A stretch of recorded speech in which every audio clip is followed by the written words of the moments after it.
Hello viewers. आज हम बात करने वाले हैं 2025 न्यू बलेनो के बारे में।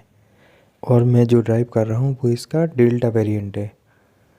चलिए हम बात कर लेते हैं गाड़ी के बारे में। तो आज हम इसका ड्राइव रिव्यू देख रहे हैं। तो सबसे पहले हम देखते हैं 1 बाय 1 इसके ड्राइव्स के बारे में। तो सबसे पहले हम स्टार्ट करते हैं इसके ABC पेडल से। ABC पेडल्स में सबसे पहले हम बात करते हैं इसके एस्केलेटर के बारे में। तो जो एस्केलेटर पेडल है एज यूजली मारुति की सारी गाड़ियों में बहुत ही परफेक्टली दिया जाता है और इसका फील भी काफ़ी सही रहता है। तो एस्केलेटर को बताने से पहले हम इसको कवर करेंगे इसके इंजन के साथ, जब हम इसके इंजन के बारे में बात करेंगे। तो सबसे पहले हम बात कर लेते हैं second one which is the break के बारे में। तो ब्रेकिंग में सारा कुछ मिल जाता है। जो अभी न्यूली गाड़ी आ रही है तो उसमें ABS, EBD, ब्रेक असिस्ट और इसमें इलेक्ट्रॉनिक स्टेबिलिटी कंट्रोल सारा ही सब कुछ दिया जाता है। तो ब्रेकिंग भी गाड़ी की काफ़ी सही है मेरे हिसाब से, बट थोड़ा सा जितना जैसे कि हमने i20 के बारे में देखा था उसमें जो पैडल में जो स्पॉन्जीनेस थी उसमें, बट इसमें थोड़ी सी कम लगी मेरे को इसके हिसाब से, विच इज़ द गुड थिंग। और ये थोड़ी लाइटर वेट भी गाड़ी है तो इसकी ब्रेकिंग उस हिसाब से काफ़ी कमांडेबल है। और बाकी सारे इसमें इलेक्ट्रॉनिक्स वर्क करते हैं। स्पॉन्जीनेस तो इसमें भी है बट उतनी नहीं जितनी हमने i20 में देखी थी।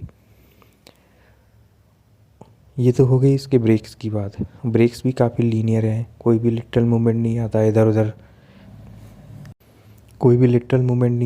उधर, और स्ट्रेट लाइन पे ही गाड़ी स्टॉप होती है। हाँ, काफ़ी हार्ड ब्रेकिंग करेंगे और बहुत ज़्यादा हाई स्पीड में तो लिटरल मूवमेंट होता है थोड़ा थोड़ा, बट इतना नहीं होता है। एज यूजली हम मारुति के बारे में बात कर रहे हैं, बट जब हम बात करते हैं जर्मन्स के बारे में तो जर्मन्स की ब्रेकिंग काफ़ी कमांडेबल और काफ़ी स्पोर्टी टाइप होती है। खैर, ब्रेकिंग काफ़ी अच्छी है गाड़ी की, मैं ये कहना चाहूँगा। और हम बात करते हैं इसके क्लच तो भाई one of the best travel range है उसकी। और इसमें हाइड्रोलिक क्लच आती है। जो स्विफ्ट में जो मैकेनिकली क्लच आती है वो इसमें नहीं दी जाती, इसमें हाइड्रोलिकली प्रॉपर क्लच आती है और विथ एंटी स्टॉल फीचर्स के साथ आती है ये क्लच। तो इसका क्लच का फील काफ़ी सही है। और दूसरा ये एंटी स्टॉल फीचर्स के साथ आती है तो इसमें लो RPM पे भी यदि ज़्यादा हाई गियर पे चल रहे हो तो इसमें रेटलिंग भी कम रहती है और गाड़ी इंस्टॉल नहीं होती है इजीली, होती है बट इजीली इंस्टॉल नहीं होती है गाड़ी।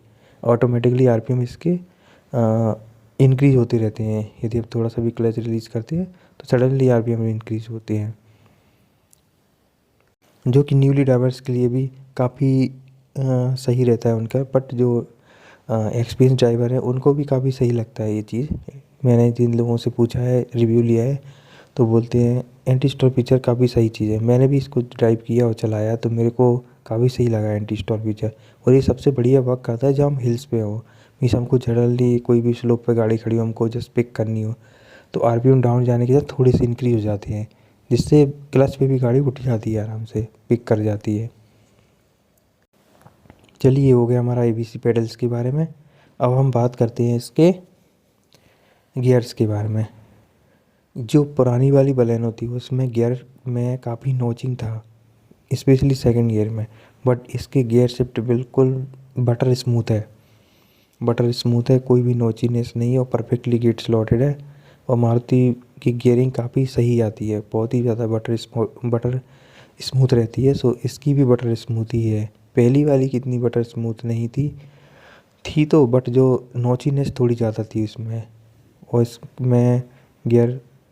इसमें नोचीनेस नहीं है, हल्की सी रबराइज आपको फील होगी, बट यदि देखा जाए तो वो इतना भी नहीं है, तो एक नेग्लिजिबल कर सकते हैं उस चीज़ को। सो गियरिंग काफ़ी अच्छी है, काफ़ी स्मूथ है और बहुत ही लाइटली गियर डालते हैं, कोई भी एफर्ट वगैरह की कोई भी रिक्वायरमेंट नहीं रहती है। तो ये हो गई हमारे गियर्स के बारे में। अब हम देख लेते हैं इसके स्टीयरिंग के बारे में। तो स्टीयरिंग जो गाड़ी का दिया गया है वो परफेक्टली साइज के साथ आता है और काफ़ी उसको होल्ड करने में फ़ील काफ़ी सही है। मैं जो वेरिएंट चला रहा था वो डेल्टा वेरिएंट है, तो इसमें क्रूज़ कंट्रोल वगैरह नहीं आते हैं, बट इसमें वो ऑडियो कंट्रोल्स वगैरह ये सारा चीज़ मिल जाता है। तो स्टीयरिंग काफ़ी सही है। हाँ, बट इसमें एक चीज़ है स्टीयरिंग में कि स्टीयरिंग का थोड़ा सा वेगनेस भी है इसमें स्टीयरिंग में। इसका स्टीयरिंग स्विफ्ट के जैसा नहीं है, क्योंकि ये गाड़ी थोड़ी सी स्विफ्ट से ज़्यादा मैच्योर लगती है। तो स्विफ्ट के कंपैरिजन में बात करें तो इसका स्टीयरिंग उतना ज़्यादा स्पोर्टी फील नहीं होता है। ये एक मैच्योर और एक कंफर्ट ओरिएंटेड गाड़ी ज़्यादा फील होती है, और स्विफ्ट थोड़ी सी स्पोर्टी टाइप में फील होती है। सो उसके हिसाब से देखा जाए तो इसका स्टीयरिंग में वेगनेस है। कोई भी एंथुजियास्ट पर्पज से तो अब आप उसको ड्राइव नहीं कर सकते हैं, बट जितना मज़ा स्विफ्ट में आता है उतना इसका स्टीयरिंग में 19-20 का ही फ़र्क है, बट उसका स्टीयरिंग काफ़ी सही है स्विफ्ट का। और इस वाली बलेनो की बात करें जाए तो इसका स्टीयरिंग का फील काफ़ी सही है, और नो वेगनेस तो है, बट इसमें हाई स्पीड पर अच्छा परफेक्टली वेट गेन करता है। कोई भी इसमें इलेक्ट्रॉनिक्स फील नहीं आती है ज़्यादा, और ये स्टीयरिंग काफ़ी डायरेक्ट फील होता है। तो जो कनेक्शन है वो भी इस्टेब्लिश होता है टायर्स के साथ, बट उतना नहीं होता है, क्योंकि कनेक्शन परफेक्टली जो होना चाहिए वो नहीं होता है। तो फीडबैक गाड़ी का थोड़ा कम है। फील अच्छा है, फीडबैक लोअर है, ये मैं कहना चाहूँगा इन 1 पॉइंट में। अब हम बात कर लेते हैं इसके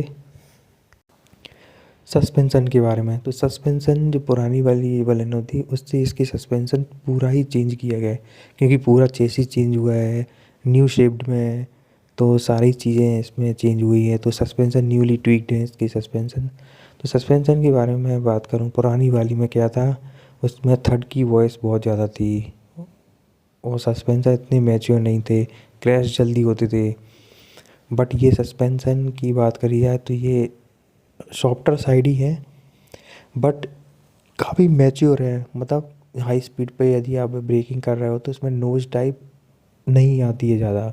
सॉफ्टर साइड है तो नोज़ टाइप तो ऑब्वियसली होगी, बट इतना नहीं आती नॉइज़ टाइप इसमें। तो काफ़ी मैच्योर है, गड्ढों को अच्छे से एब्जॉर्ब करती है, छोटे मोटे पॉटहोल्स को। कुछ बड़ा पॉटहोल्स भी हो उस पे जाने पर ज़्यादा थर्ड की वॉइस नहीं आती है, अच्छे से एब्जॉर्बेंट होता है। और हाई स्पीड कॉर्नरिंग करते हैं तो सस्पेंसन काफ़ी सही कमांडेबल रखते हैं, बट उतना ज़्यादा नहीं, क्योंकि थोड़ी सी स्पॉटर ये सॉफ्टर साइड है। तो सस्पेंसन एक ऑब्वियसली मैच्योर है थोड़ा, बट नॉट द स्पोर्टी। ये मैं सस्पेंसन के बारे में बताना चाहूँगा। सॉफ्टर साइड ही दिए गए हैं, और ये स्पोर्टी नहीं है कब, बट मैच्योर है। मतलब इतना भी सॉफ्टर नहीं है कि बहुत ज़्यादा ही सॉफ्टर हो, तो ये सॉफ्टर नहीं है, बैलेंस्ड है, काफ़ी सही, बहुत अच्छे से ट्यून किए गए हैं सस्पेंसन। मेरे को काफ़ी सही लगे हैं सस्पेंसन गाड़ी के। चलिए बात कर लेते हैं इसके इंजन के बारे में। इंजन वही इसमें मिलता है, अभी भी 4 सिलेंडर इंजन ही आता है इसमें, जो कि 89 PS की पावर और 113 Nm का टॉर्क प्रोड्यूस करता है। और इसके बारे में बताना चाहूँगा, इसी में ही हम इसका जो एक्सीलरेटर पेडल है उसके बारे में भी बात करेंगे। तो सबसे पहले हम देखते हैं इसका इंजन। इंजन के पावर फिगर का हमने देख लिया है, और मैं इस इंजन के बारे में बताना चाहूँगा। इंजन काफ़ी साइलेंट है, मीन्स जब आप स्टार्ट करते हैं तो बस कोई वॉइस नहीं आती है, कुछ भी नहीं आता है। इवन आप रियलाइज़ नहीं कर पाओगे कि इंजन स्टार्ट भी है कि नहीं है। तो काफ़ी बटर स्मूथ इंजन है, ऑब्वियसली 4 सिलेंडर इंजन है, तो वाइब्रेशन भी नहीं है, कुछ भी नहीं है, टोटली साइलेंट इंजन है। और इसका इनिशियल जो गियर शिफ्टिंग है, मीन्स गियर शिफ्टिंग के बारे में ना बात करके वो हमने पहले ही बात कर ली है। इसके जो इनिशियली गियर्स दिए गए हैं फर्स्ट सेकंड, वो काफ़ी शॉर्टर दिए गए हैं, और बाकी के अपर जो गियर्स दिए गए हैं वो काफ़ी टॉलर गियर्स दिए गए हैं। ये तो हो गया हमारा गियर इश्यूज़ की बात। और मैं इसके बारे में एक चीज़ बताना चाहूँगा कि इंजन में इसका लो एंड टॉर्क काफ़ी अच्छे से ट्यून किया गया है। तो लो एंड टॉर्क गाड़ी का काफ़ी सही लगा, और जिसकी वजह से ड्राइबिलिटी गाड़ी की सही है। थोड़ी सी गियर इश्यूज़ भी इनिशियली शॉर्ट मिल जाते हैं। और फिर इसमें एक नया जो फीचर ऐड हुआ था, एंटी स्टॉल फीचर, वो कि गाड़ी की ड्राइबिलिटी को शहर में एक्सीलेंट बनाते हैं। बट यदि हम इसको हाईवे ड्राइव करते हैं तो इसका जो मिड रेंज है वो हम टर्बो पेट्रोल के मुकाबले यदि हम देखते हैं तो काफ़ी फ्लैट है। मीन्स इसमें बहुत लैक क्लस्टर फील होता है। मीन्स आरपीएम तो बहुत ज़्यादा इंक्रीज होते हैं बट स्पीड कुछ भी नहीं आती है ज़्यादा। तो इसमें यही है कि मिड रेंज इतनी स्ट्रांग नहीं है गाड़ी की।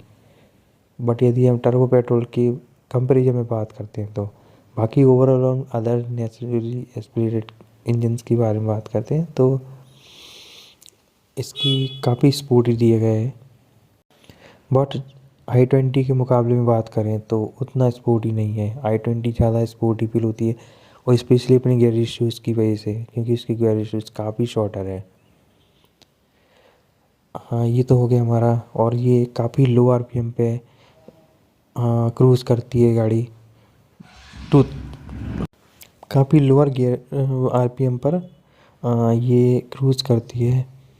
जैसे कि 100 की स्पीड पे जाने पर 2500 आरपीएम से लेती है और 80 की स्पीड पर 2000 आरपीएम्स के अप्रॉक्स में आता है। तो और इस वजह से इसकी फ्यूल एफिशिएंसी और ये लाइटर वेट कार है। सिटी में ड्राइविलिटी बहुत अच्छी है गाड़ी की, बट हाईवे पे जाओगे तो आपको फील होगा कि this is the lighter car. पहली वाली i20 से इसका जो वेट है 55 किलोग्राम इंक्रीज़ किया गया है। इसमें हार्ड-टेक प्लेटफॉर्म पर है बट फिर भी this is the lighter car. आपको खुद रियलाइज़ होगा जब आप हाई स्पीड ड्राइव करेंगे। और इसके सस्पेंशन भी सॉफ्टर है तो हाई स्पीड पर जाके फील होता है भाई। तो ये तो हो गया इसका सस्पेंशन के बारे में बात हो रही है। और यहाँ मैं एक्सीलरेटर पैडल के बारे में बात कर रहा था तो वो भी इसी में कवर जो मैंने किया है इंजन्स के बारे में। तो वही था इंजन्स के साथ ही कि ये इसकी जो एक्सीलरेटर का जो फील है इनिशियली काफ़ी शार्प फील होता है बट मिड रेंज में वही जो फ्लैट था पावर फिगर, सो वही एक्सीलरेटर के साथ भी फील होता है। यदि हम लोअर आरपीएम पर हाई गियर पे चल रहे हैं और हम जब सडनली एक्सीलरेटर प्रेस करते हैं तो हमको सडनली जो बूस्ट लेने में बहुत ज़्यादा मीन्स प्रॉब्लम आ सकती है। तो हमको यदि पिकअप इंस्टेंटली लेना है तो हमको 1 से लेके 2 गियर्स डाउन करने रहते हैं। और यदि हम बहुत लो आरपीएम पर 4th गियर पे भी चल रहे हैं, 3rd पे, तो सडनली यदि एक्सीलरेटर प्रेस करते हैं तो कुछ भी मूवमेंट इतना ज़्यादा पिकअप फील नहीं होता है, क्योंकि इसकी गियरिंग भी काफ़ी टॉल दी गई है just for the fuel efficiency के हिसाब से इसको ट्यून किया गया है, not for the sporty ride like the i20 and the Brezza and the grand Vitara 2। सो ये है इसके बारे में एक्सीलरेटर का जो हमने देखा इसमें। और फील काफ़ी लीनियर है इसका, कोई भी लिटरल मूवमेंट नहीं है और फील काफ़ी लीनियर दिया गया है इसका। थ्रॉटल रिस्पॉन्स वही है कि इनिशियली मीन्स वन शॉट में बताना चाहूँगा तो इनिशियली शार्प फील होता है gear with respect to gear ratios, but जैसे अपर गियर पर जाते हैं due to the tall gearing तो इसमें फ्लैट स्पॉट फील होता है एक्सीलरेटर में भी। और ये तो हो गया हमारा ड्राइविंग से रिलेटेड। अब हम बात करते हैं इसके स्पेस के बारे में। तो गाड़ी में स्पेस काफ़ी सही दिया गया है, लेग हेडरूम भी काफ़ी सही लगे हैं। रियर स्पेस में अंडर थाई सपोर्ट भी सही है और मारुति की जो कुशनिंग आती है वो बहुत ही ज़्यादा कुशनी सीट्स रहती हैं तो वेरी कंफर्टेबल रहता है सब कुछ। इसमें कोई भी हार्ड सीट्स नहीं रहती हैं कि लॉन्ग जर्नी पर टायर्ड फील हो।